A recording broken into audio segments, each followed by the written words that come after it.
આજે આપણે ચિત્ર વાર્તા જોવાની છે સોનુના લાડવા. શું જોવાની છે? સોનુના લાડવા. જો ચિત્ર જુઓ તમે. જોયું? સોનુ સવારે ઉઠ્યો ને એને ખૂબ ભૂખ લાગી હતી. શું થયું? એને ખૂબ ભૂખ લાગી. બરોબર? તેને યાદ આવ્યું કે ઘરમાં તો લાડવા છે. શું યાદ આવ્યું? એને ઘરમાં તો લાડવા છે.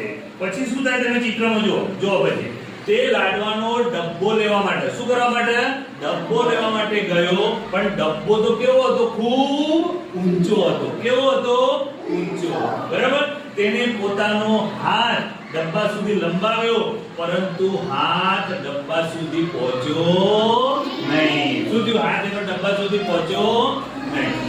પછી એટલામાં એને સોનું ટેબલ લાવ્યો. શું લાવ્યો? ટેબલ.